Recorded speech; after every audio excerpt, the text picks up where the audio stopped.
I'm actually avoiding Kenyan Drake. I know you love. Okay, let's kick Garv. Let's kick him out of here. No, top 5 running back. You're watching the Fantasy Football Show.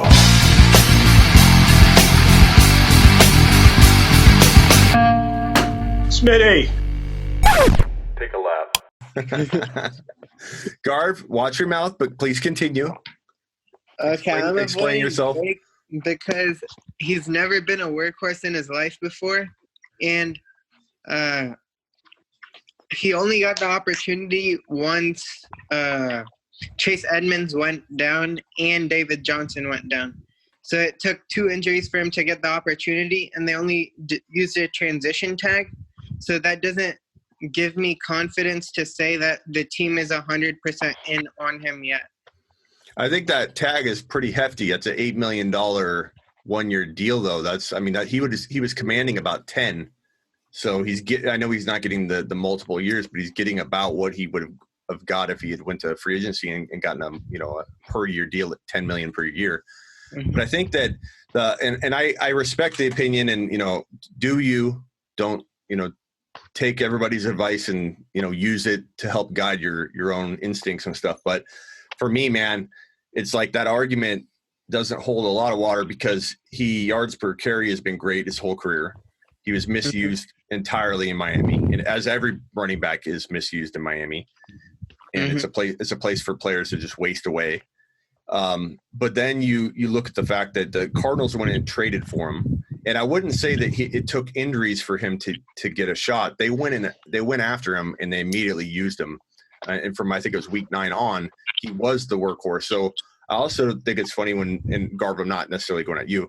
Mm-hmm. But when someone says that he's never been a workhorse, he just was for half a year, exited that year on absolute fire, like more on fire more than any other running back in the league.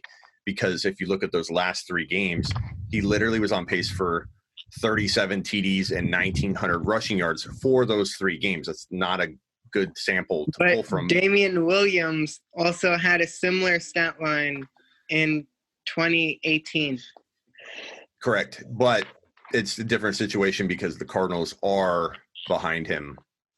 You could argue that won't end up being the case. I get that. But everything we've seen, they got rid of DJ. They traded for Drake. They've talked about using Drake way more than Kansas City has, thrown support behind Damian. I get it. There's risk. That's why he's not top 5 lock material, because his stats kind of show you that he would be that good, and that offense is amazing. And I'd rather take a shot on Eckler, and I know you're high on him too. So I really love Eckler. Okay, we won't kick you then. We'll keep you in the Zoom call if that's your alternative. But I think take a second look at Drake, especially if he falls in a league where there's people with that kind of thinking where I'm not going to go near him. If he falls to the late 2nd or early 3rd for you, and in mock drafts that I'm doing, he's not falling past 12 or 14 because my community is on top of that, But I've had people come to me say, hey, I just did a mock draft with a bunch of buddies and Drake went at 3.05, and I'm like, you got to be kidding me. The risk is really low there, especially. And here's the thing, Garv, is if you handcuff him to Edmonds, where's your risk at all? Where is your risk at all? There's no risk. He's in the most one of the most high-powered, high-octane offenses in the entire league. You add in Hopkins, that only helps Drake because Drake is going to be impossible to cover. And if the Cardinals are throwing the ball a ton because they're behind, let's say, Drake's still equally involved. If the Cardinals are up and they're running the football, then Drake's equally involved. He's got that Alvin Kamara almost flow of game proof upside. So I love the upside, but there's a bit more risk because I think that it might be a bit due to his build that he's never gotten the opportunity to be a workhorse. But again, how do you use Miami as the downfall for him or the proof that he is not? But even in college and high school, he didn't get an opportunity to be a workhorse.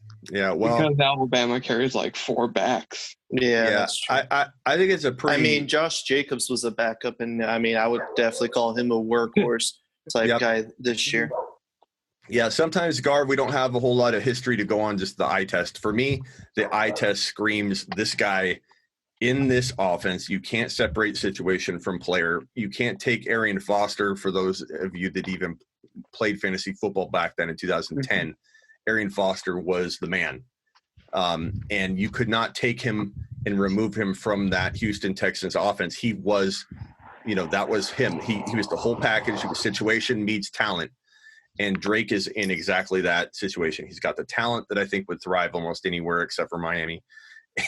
And he's got the situation which I think is built for that type of role. And it's also built for, or that type of skill set is also built for Chase Edmonds. So that's why if you cuff the two, and given I do not think they're going to run a committee, Garv, there's I think Drake and Edmonds together is one of the lowest risk running back combos you have in 2020. So maybe look at some more film too on him and get a feel for how much the Cardinals look like they are willing to commit to him. Like if you look at his usage, the usage was through the roof, and he hasn't even gotten started in terms of the PPR aspect of his game. Like they did not use him as much as they will, I think, in 2020. So the stats are going to be through the roof on Drake. I think he's going to me, I could be wrong.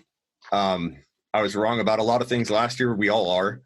But one thing I was completely wrong about last year, a lot of the things I was wrong about last year were situation-based failures on my part, like not seeing that the Rams were going to completely not use Henderson, even when Malcolm Brown got hurt, Gurley was banged up. There was like an open door twice to use Darrell Henderson above 12, 15 carries, and they refused to do it. And that's on me for trusting that Rams coaching staff at all. Regardless, I missed and whiffed on that. Could I be missing something with this Cardinal situation? Maybe. But I think if you cuff him to Edmonds, now that the DJ's out of the picture, there's literally no risk, and there's so much offense to go around. I mean, there's also a possibility they do add a pass catching back through the draft, like in round 3 or 4. So but I don't think it's going to be anybody of huge note. Could it be a Zach Moss or a Benjamin out of Arizona State University, something like that? Yeah, but we're talking about a player that might not even bigger play. Needs to feel in general anyway. Yeah. Because they gave up a 4th for Drake, which considering he had a lot of play times, quite a bit. And then in regards to not paying running backs, I mean, Derrick Henry just got franchise tag. That's just the new norm, is you don't pay your running backs now. Yeah, I think Drake's going to be fine. They're not going to bring anybody in that's going to threaten. I mean, anything's possible, but they're going to address other needs, just like James said.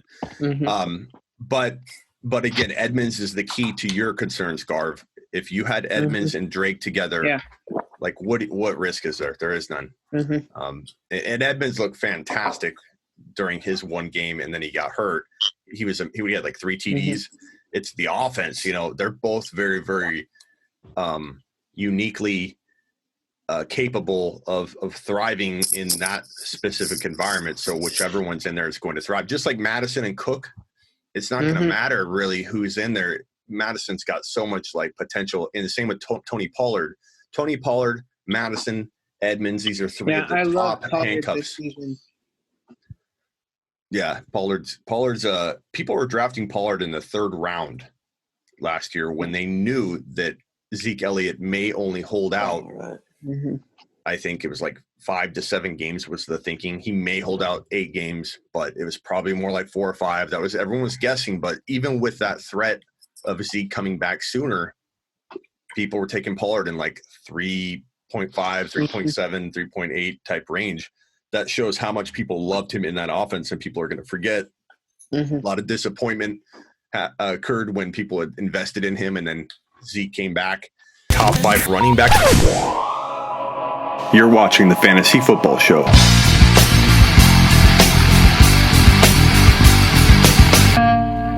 Smitty,